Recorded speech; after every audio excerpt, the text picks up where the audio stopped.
Alright, welcome back Phantom Force and Cosmox fans. This is Phantom Base coming at you with our week 4 not APA IBL team prep. Coach of the New York Cosmox is taking on Jacob as always, coach of the Green Bay Pikachus, and this is a match in the making. We are two of the three remaining I think it's two of the three remaining undefeated teams at the time.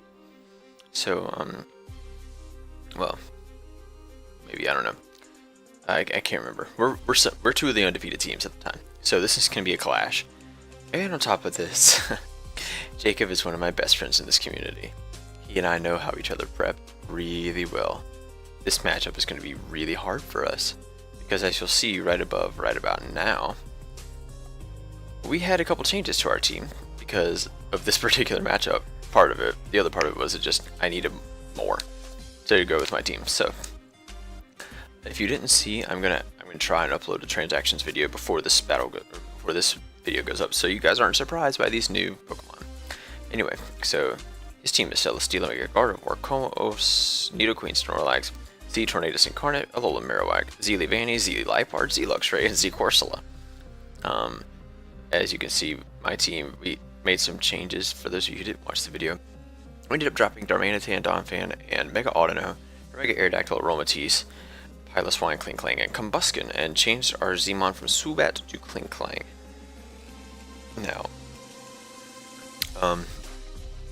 right away, let's go ahead and assess some threats here. His entire team is a threat to me. The end. No, I'm kidding. But seriously, okay. Let's take a look at his team overall. Celesteela is a nuisance. The thing is so stinking bulky, and it gets the right coverage to just beat my entire team. Celesteela is one of the best counters to Kartana in the game. Period. Mega Gardevoir. It's horrifying for my Hydreigon and my Toxapex to deal with. It's just fast enough to be able to taunt down my Necrozma. Luckily, it can't taunt my Aromatisse, but really, Aromatisse can't do much to it either. So it's kind of a gamble as to how that matchup would go down. Lycavolt can kind of take it on, but it doesn't want to switch into a Hyper Voice. Zubat dies. Period. Piloswine is a decently reliable switch in, but Piloswine needs some wish support to really make that happen. Klinklang is... We'll go over my team here in a minute.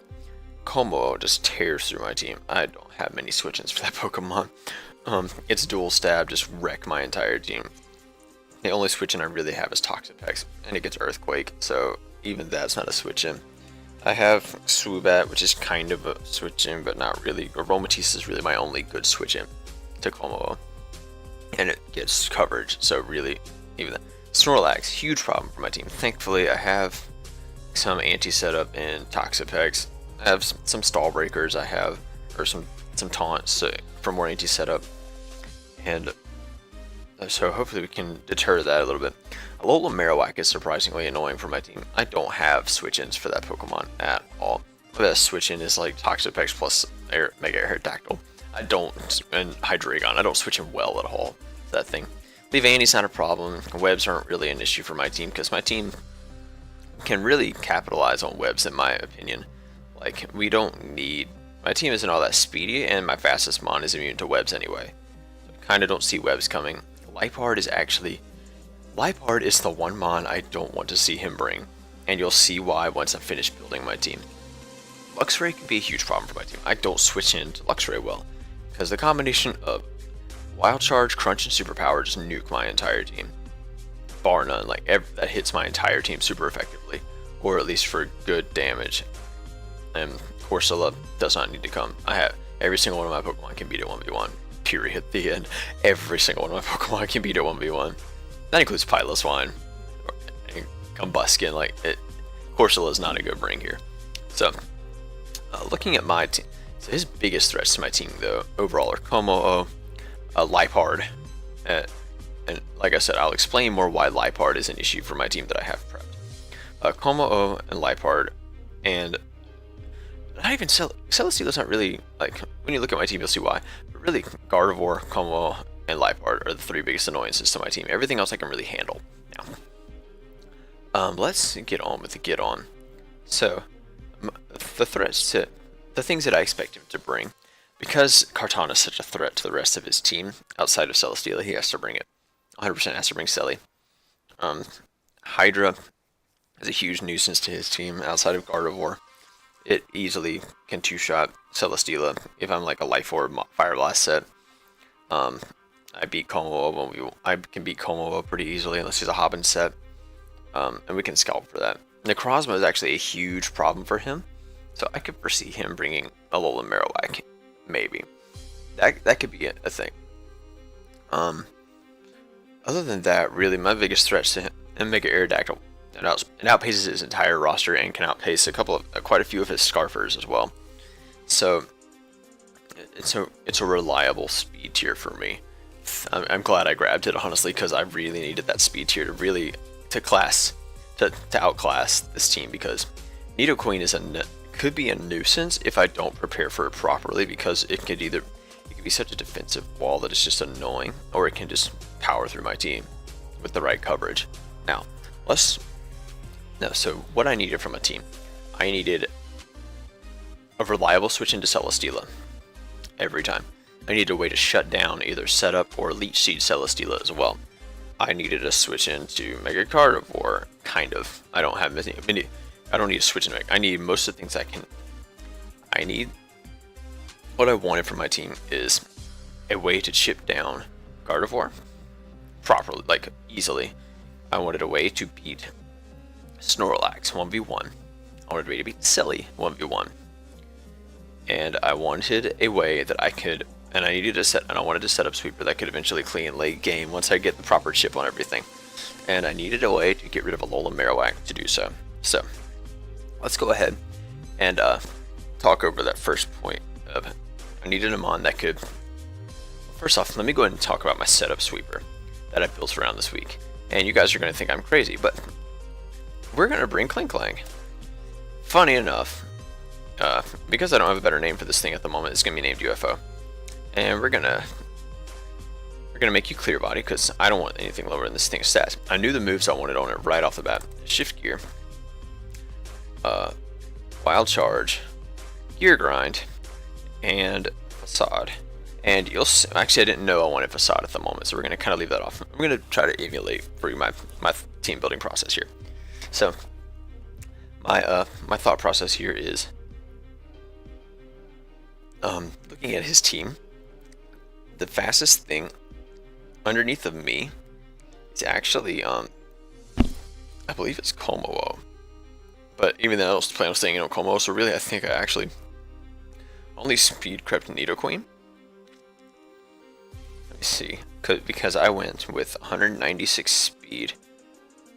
Yes, that allows me to outpace actually that allows me to outpace Adamant. Don't quote me on that, but it might outpace Adamant Komodo, as well as Timid Nidoqueen. I think it outpaces Timid Nidoqueen. Once again, don't quote me on that. I'm not sure. You know what? Let's take a look. Let's take a look right now. Okay, so let's look. Yeah, so we definitely don't outpace Timid Nidoqueen that hits 140. But what are we creeping? Oh, we're creeping. That's right. We're creeping Nidoqueen, creeping my, what is it? That's what it was. No, this particular speed not only allows me to outpace a potential Nidoqueen creeping my well, I don't really know what it'd be creeping actually. Modest Nidoqueen. It outpaces Modest Nidoqueen. It outpaces I don't think it outpaces Adamant Komodo though. Let me take a look. I don't outpace Adamant Komodo, but I don't think he brings max speed Adamant Komodo. I think he's going to bring either enough speed for Necrozma, or he's going to bring enough speed to outpace Mega Arrow at +1. Which he'd have to be Jolly, otherwise I would want to outspeed it. I just don't plan on staying in on it anyway, so there's no point. That being said, this particular speed actually just allows me to, when I shift gear up, I outpace a Scarfed Tornadus Incarnate, which is his fastest Pokemon. That was the point. And of course, originally I actually had a Choppleberry on this. I'm going to show you this entire prep with 84 Spadef, 84 speed F, and 228 attack adamant. Because what this ensured is that at +1, I 2-hit killed Gardevoir, and I 2-hit killed, or 1-shot Gardevoir actually with Gear Grind, and I 2-shot Celesteela with Wild Charge, and I was not killed after rocks with Flamethrower from Celesteela, as well as not 1-shot by a Focus Blast after rocks from Gardevoir. I believe it was a +1 Gardevoir. You could shift gear up and then kill it, or force it out one way or the other. Now, that was the point of this. I'll tell you later what we changed this to. So anyway, that was our UFO at the moment. We didn't know his last move, because I really couldn't think of anything else to put on it. So we're going to go on next one, which I wanted to, because you'll notice there's a problem with Klinkling, is that it gets essentially walled by a little Marowak. Everything else on his team does not appreciate a +1 Gear Grind. Literally, Fist F Snorlax is 2-hit KO by +1 Gear Grind. That's how ridiculously strong this thing is. So, we're going to go to my counter to Alola Marowak, which is Hydreigon. And you're probably thinking, what in the world? What do you think? I knew exactly what I wanted out of the set as soon as I made it. We wanted Dragon Pulse, Dark Pulse, Taunt, and Roost with 100 HP, 252, defense 156, Speed F, and we are a timid nature. Now you're probably thinking, what in the world? First off, this outspeeds Max Speed Como. This is what I needed, because this Draco played Dragon Pulse and allows me to 2-shot Como. Even he's got a decent amount of bulk invested, so he's creeping. So that if he's creeping Necrozma, like a modest Necrozma, if he's creeping like a modest Necrozma, that's what the benchmark is. Is where either I see this thing might be creeping Necrozma. What is Necrozma's max speed? Let's see. I don't know. That might be something creeping modest Necrozma. Anyway, so that's the thought behind that. Oh, let me go put the name on here. Jelbagon. Jelbagon is here. Like I said, this thing does really well. It absolutely counters Alola Marowak. Unless he's running low kick, he can still be 2-shot with Dark Pulse, and he can't outspeed me at +1, which is like, I don't think he can outspeed me at +1 actually. I'm not sure. He might be able to. He'd have to be like Jolly max speed though, in which case he actually cannot. It's a roll to 2-hit kill me with low kick at that point.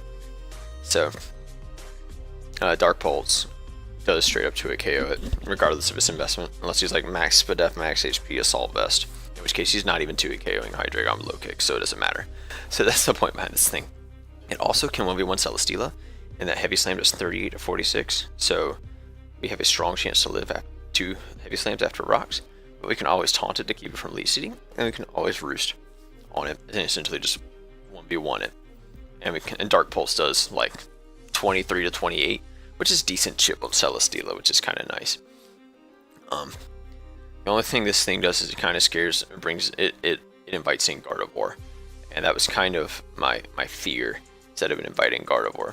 Now, something I wanted out of my team was a way to handle Gardevoir, and I figured I don't have many switch-ins. Originally, I was going to go with a near max Spadef Necrozma to handle it, but the +1 Gardevoir still 2-shot, so it doesn't matter. However, I wanted something that could potentially lure in the Gardevoir, and if it's been get it really low really quickly. I know Jacob well enough to know that he is very comfortable bringing a Wish set. He's brought it every week so far. He loves Wish Gardevoir. But I figured this particular set could be really good. Now, originally I had Vikavolt on this team, but I decided to drop it off of this draft of the team, and I put on Toxapex. And you're going to see what I mean here in a second. Okay. Originally, what I had on this thing was I was going to go Scald, Recover, and Haze. Now, what this particular set does, all I knew at this point is I wanted max HP. I wanted 100 defense, and that's literally all I knew at this point, because this allows me to 1v1 Snorlax. I can haze off the curses, I can recover off the damage. If I recall correctly, a non-invested Earthquake isn't 2-hit killing me, and Adamant Earthquake is a roll, and that's just crazy. It's a roll to 2-hit kill me, that is. And we can pivot between Toxapex and Hydreigon for handling Snorlax. It's really good. This defensive core is really good. Like, you'll see what I mean here in a minute. Let me go and put the name on here. But yeah, so right for now, this is what we knew.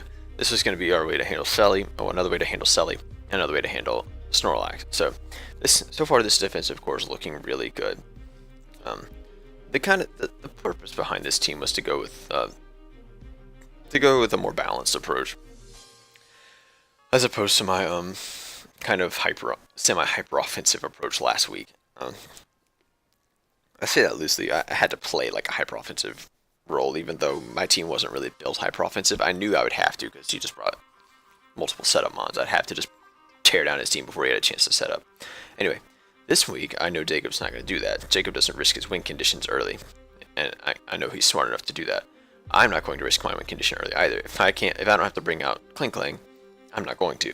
So, anyway, next up I decided to bring out another offensive threat, because I knew that, here's something that I knew. Jacob is going to prep for Kartana. Kartana is a threat. However, it is not the biggest threat to his team. I've got other things. Kartana actually, I don't feel matches up well here, because he's got things like Tornadus Incarnate that always outspeed and click Heat Wave. Alola Marowak, if it's running a Cobra Berry set, just blows it away. Light can Thunder Wave it before he gets a chance to do anything. Luxray can be Scarfed and click Superpower or Fire Fang. Como walls Kartana. Even a Psycho Cut isn't killing it. All he's got to do is click Flamethrower and I'm dead. Celesteela is the one thing that hard walls Kartana, and I don't like that. Kartana's best move to hit is Sacred Sword, and I would have to set up to do a kill. So that's the biggest problem I'm seeing here. So, yeah, that's the biggest issue I'm having, is trying to find something I can handle. I didn't want to bring a liability to Celesteela, because I know Celesteela has to come. So the next mon that I really looked at was, I figured I would add another offensive component to my team, because right now I don't have a solid answer to Nidoqueen, nor do I have a solid answer to Como at the moment. Hydreigon can 2-hit kill Como, but I would have to really not let him set up. However, there is a mon that forces a lot of his team out, because of just its bulk, and on top of that, just its ability to set up and wreck shop. That is Necrozma. This week, I originally had, like I said, a very Spadef Necrozma with Calm Mind, Moonlight, Photon Geyser, and Flash Cannon. I believe that was the set. But I changed it, because I was originally going to go with like a leftover set that could 1v1 Mega Gardevoir. We could Calm Mind alongside each other. Then I just click Photon Geyser and essentially nuke the crap out of it after a while. However, this particular set I decided to change. I'm going to keep Photon Geyser, but instead of Calm Mind, we're going to have Autotomize. Instead of Moonlight, we're going to have Heat Wave. And instead of Flash Cannon, we're going to have Iron Head. And instead of Leftovers, we're going to have a Life Orb. Now, looking at this spread, I knew exactly the spread I needed on this Necrozma. Okay, so the main thing I knew, actually really the main thing I knew, is that I needed a Hasty Nature, because I wanted to take hits from Gardevoir better than I wanted to take hits from Selly. I could still live 2 hits from Selly anyway. But we're running this much speed, because this allows us to, don't tell me this lets me speed type with Nidoqueen. Okay, this allows me to outspeed Modest Nidoqueen. That's what it was. We outspeed Modest Nidoqueen with this particular set. And with this special, after some calcs, with this special attack investment, we 2-hit KO, max HP, and a decent bit of Spadef invested in Celesteela. And with this investment, we also OHKO any variant of Nidoqueen outside of a Payapa Berry set. We also one-shot Tornadus Incarnate, and with this amount of attack, after calcs with this amount of attack investment, we one-shot a max HP Mega Gardevoir. So we could throw the rest in HP, and holy cow, we hit a Life Orb number, which is great. So, Atlas, actually what we did was we put in enough HP for it to be a life orb number, then the rest of this attack went in. We messed with it until we could figure out what would get us to a life orb number of HP and still be able to 2-hit kill Mega Gardevoir. And this Photon Geyser also, I believe it's after Rocks, has a strong chance to one-shot Como. Don't quote me on that. Let me check that calc real quick, because I want to make sure that I'm not spewing madness out of my rear end. So let's check. Necrozma versus Como. Versus Como. Yeah, no, Photon Geyser blows it away. If he's a max HP set, yeah, max HP Como still dies to Photon Geyser. That's how ridiculous this spread is. And then Mega Gardevoir, a double Trick Room set with max HP and a good bit of defense investment. At level 50, 68 to 81%. So after Rocks, we do a decent chunk. But essentially what that allows us to do is to break Gardevoir. If he's got no defense investment, we actually have a strong chance to we kill after 2 rounds of Rocks, essentially, which is what I'm hoping for. So it just allows us to do good chip damage to Gardevoir, which can help us clean up late game with Klinklang. But so yeah, and then like I said, the spread, the 2-hit KO on Celesteela is pretty obvious as well with Heat Wave. The other thing is that things on his team don't appreciate Photon Geyser. Nidoqueen's obviously blown away. Photon Geyser 2-hit kills, or maybe 1-shots Alola Marowak. Definitely kills Vanny. Iron Head, 2-shots Liepard. Photon Geyser could potentially 1-shot Luxray, and Corsola's not coming. Snorlax is a bit of another issue, which, like I said, I've got other answers for. I don't need Necrozma to handle that thing. I won't set up with Necrozma unless Snorlax is either severely weakened / in range of Photon Geyser. Actually, Photon Geyser special in this particular case. Let's check a standard Kerslax set, because that's the pretty bulky set. Yeah, Photon Geyser is 26 to 31, so yeah, he would have to be severely weakened for me to want to click that move. But yeah, so really, I don't plan on doing a whole lot with Necrozma until Snorlax is weakened enough to not take the hit well. So, anywho, so onward to our next Pokemon, and this is where our prep skills kind of had to get amped up a little bit, because the next thing I wanted was a mon that could potentially be a secondary win condition in case things went wrong with Klinklang, or in case I need to resort to Klinklang being a breaker rather than a win condition. So I thought, what's a mon that outspeeds the rest of his roster and can still potentially hit really hard? Let's go with Mega Aerodactyl, because why not? Skyfall is with us. Shoutouts to Adele for that set. Now, this particular set, I'm going to go ahead and say I started out with pressure on here with Stone Edge, Aerial Ace, Aqua Tail, and Roost. I had the spread right off the bat. We went 252 in HP, 60 attack, 100 defense, 4 speed F, and 92 speed. Cut with I believe we were adamant. Yes, we're adamant nature, because with this we can 2-hit kill. I believe we 2-hit kill Gardevoir with this particular spread. Stone Edge, I know for a fact, after 2 rounds of Rocks on Snorlax, can potentially 2-hit kill Mega Gardevoir.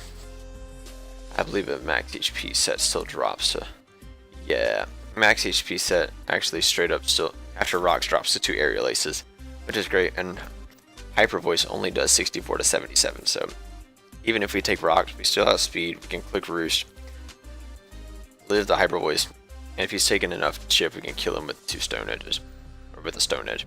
But honestly, after Rock, if I take Rocks, I would probably just, well, let's put in max special attack. Yeah, max special attack 67 to 79 is a roll. So like after Rocks, I guess Hyper Voice would be what? a 37.5% chance to kill. Yeah, that's what I thought. But yeah, so looking at arrow, this particular spread allows me to not be 2-hit KO'd by Snorlax, as well as let's check it. I'm gonna take a +6. Let's check the standard Drumlax. So max attack Brave set at +6. A +6 return is 92 to 109. So that's a thing. But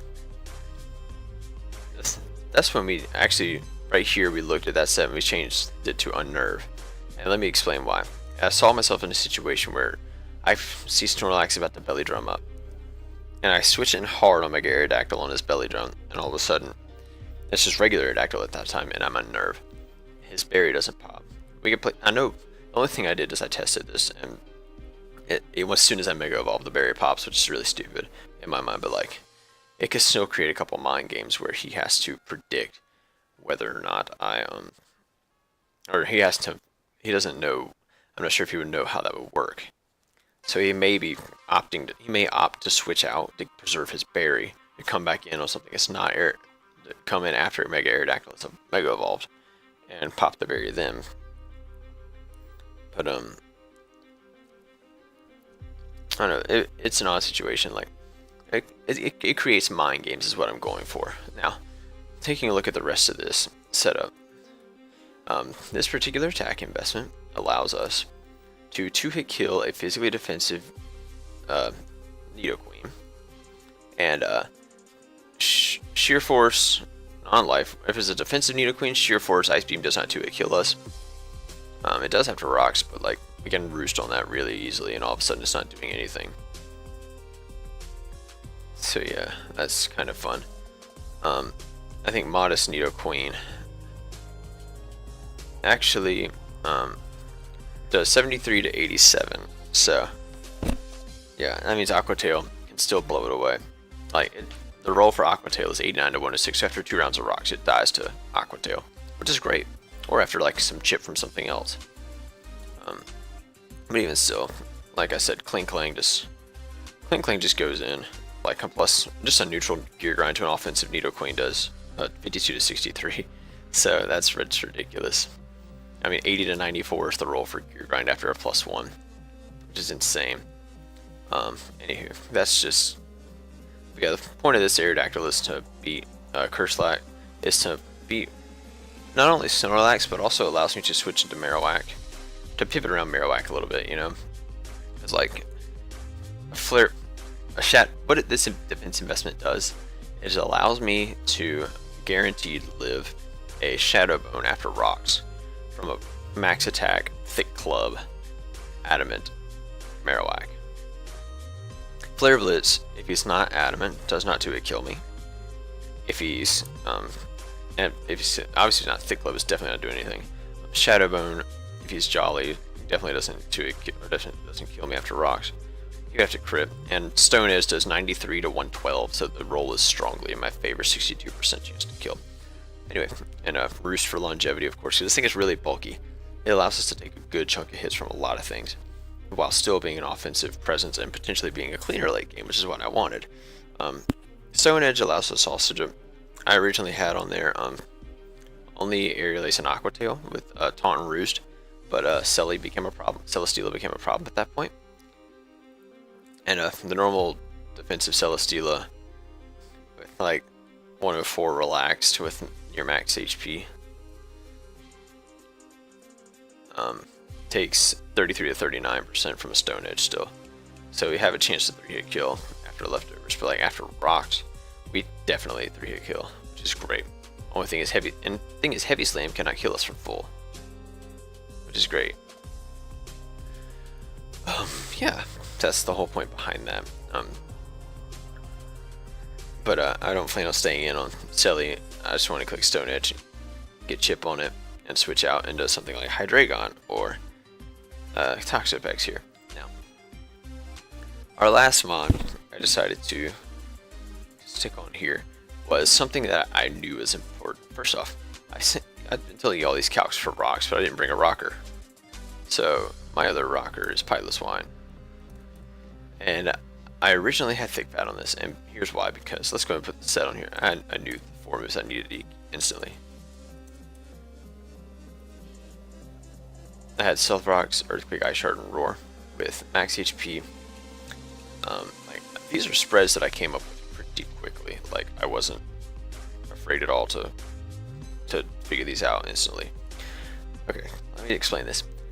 Modest Gardevoir that does not have Focus Blast cannot 2-hit kill this Pilotless Wine. And we 2-hit kill with a combination of Earthquake and Ice Shard. Nidoqueen, since I'm Thick Fat, does not 2-hit kill me with anything. Barely 3-hit KOs me with Flamethrower. Now the only thing is, I found in mocks that this is where this is going to come in clutch. I found that freaking Life Art is an issue because I saw a semi-defense, a bulky support set run. It was really effective against me. With Encore, Thunder Wave, Play Rough, and Knock Off as its 4 moves. Now, Play Rough, Thunder Wave, and Encore are or Thunder Wave and Play Rough are moves that Pilotless Wine doesn't care about. But if I know Jacob well enough, I think he might bring Taunt over Encore, because that would ensure that he can avoid my Toxapex from setting up Toxic Spikes. He can avoid my Pilotless Wine from setting up rocks or roaring or resting, sleep talking if I had rest. But instead, I'm going to bring in Oblivious Pilotless Wine because I don't need this thing to handle Nidoqueen. Nidoqueen loses to Necrozma. Guaranteed. It loses to Necrozma. It cannot beat Necrozma. The end. Max HP Nidoqueen dies to Photon Geyser. That's it. And if it doesn't die to Photon Geyser, it will die to an Ice Shard from this thing after the Photon Geyser, so it doesn't matter. Necrozma's not going to win us the game here. Necrozma is going to put things in range for Klinklang or Arrow to win the game. This attack investment, like I said, is meant so that we can kill a good portion of his team with a combination of Earthquake and Ice Shard, like Gardevoir and Nidoqueen. And we're not killing Como with this, I know that much, but it does allow us to roar out Snorlax. It allows us to beat Luxray pretty decently, I want to say. We can also roar out things like, and it also allows us to beat Tornadus 1v1 as well. Unless he's running Focus Blast or Fightinium Z, which we can scout for because we have the proper switch-ins. Like, Toxapex doesn't give 2 craps, and you'll see why.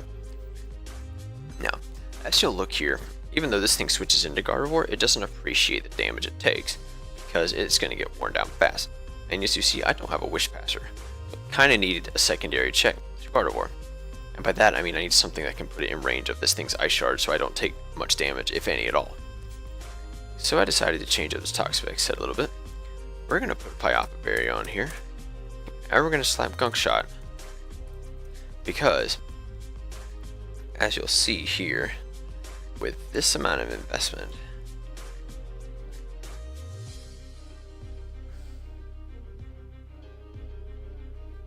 sorry, you have that much investment. Okay.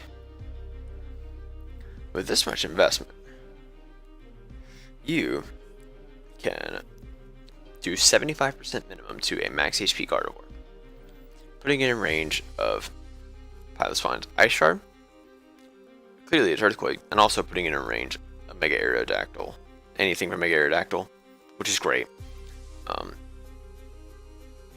And we chew +1 Psychic or Psyshock after rocks with Toxapex, period.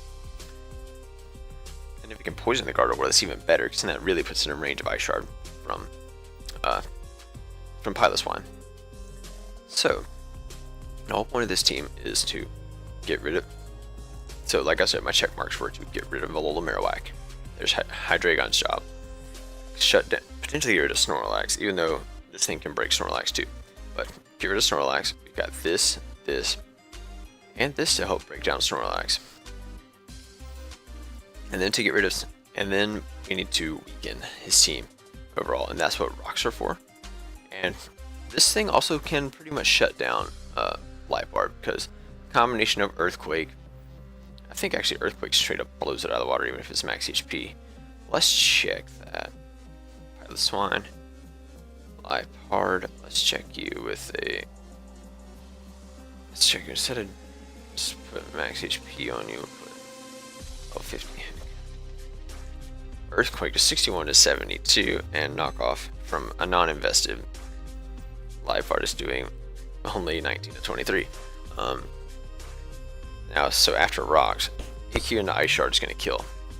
There's a roll strongly in my favor. If I get mid rolls, it dies, guaranteed.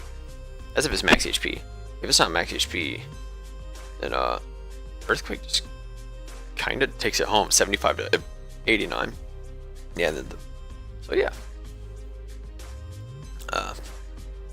I needed this to essentially be able to handle Life Art a little bit better, so I could get up rocks and click Earthquake on a lot of crap, because Selly really isn't a threat to me, because once I get it chipped down, and the reason I put Draco Plate on this Hydreigon over Dread Plate is because Dark Pulse is already 2-hit killing a little Marowak regardless of whether I put Dread Plate on it or not. However, Draco Plate allows me to hit Nidoqueen and Como harder, which I really needed that damage for, which is really great. So yeah, that's the whole point of that. And as you'll see this last move on here, I actually did end up throwing Facade on here because in the event that he brings a Will-O-Wisp Gardevoir, or I get burned from... No, really, that's about it. Will-O-Wisp Gardevoir is what I saw happening. Because nothing else can really burn me. Or if he brings... Or Thunderwave Levant... Or not Thunderwave Levant, but like Thunderwave Life Orb. Like, that's why I had this. Because if I get in particular if I get burned, and I got a shift gear up, +1 Facade just starts tearing through everything. Like +1 Facade, 2-hit, 1-shots Gardevoir, it 2-shots almost everything else on his team outside of Lola Marowak. And I can't be slowed down by webs, and I cannot be intimidated by Luxray, which is great. Clear Body is so great on this thing. Anyway, so that's the team.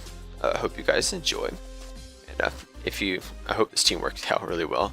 It's a really odd build for me, but I think it's gonna work out. Thank you guys so much for watching. I'll catch you guys in the battle. Bye.